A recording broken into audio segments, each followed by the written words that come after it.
Dalam berbisnis sama kayak hal lainnya dalam hidup, kita mesti tentuin tujuan dulu sebagai langkah pertamanya. Apa sih yang mau kita capai dengan bisnis kita? Masalah apa yang mau kita jawab lewat produk kita? Kebutuhan apa yang mau kita penuhi dengan barang atau jasa yang kita jual?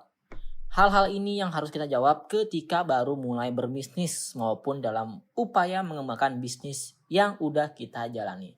Nah, di sini kita akan bahas mengenai tujuan bisnis. Pertama-tama, kita mulai dengan menetapkan tujuan jangka panjang dari bisnis kita, misalnya untuk 3-5 tahun ke depan.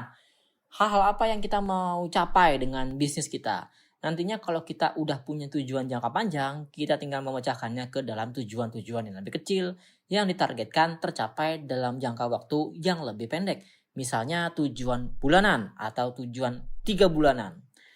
Misalnya kita punya tujuan jangka panjang untuk membuat bisnis sepatu yang memberikan keuntungan sebesar 100 kali lipat modal yang kita keluarkan pertama kali dalam waktu 3 tahun. Nah, dari sini kita bisa rinciin apa saja yang harus kita lakukan untuk mencapai tujuan tersebut. Misal modal awal yang kita keluarkan adalah Rp500.000. Artinya kita mau mencapai keuntungan Rp50 juta dalam waktu 3 tahun.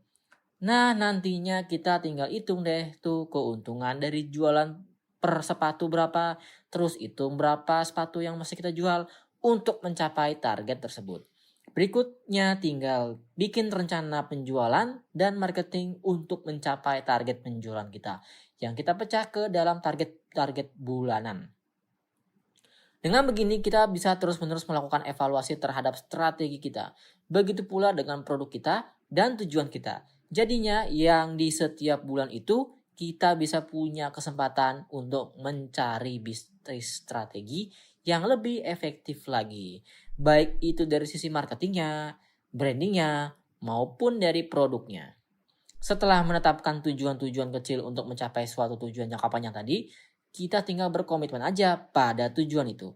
Nantinya dalam perjalanan bisnis kita akan ada banyak masalah dan tantangan yang harus kita hadapi untuk mencapai tujuan-tujuan kita.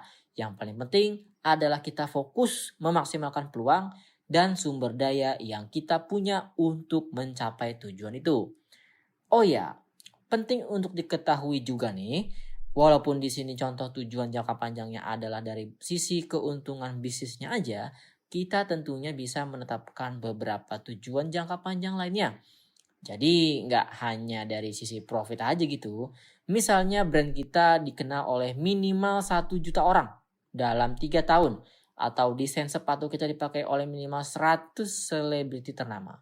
Ini juga bisa menjadi tujuan dari bisnis kita.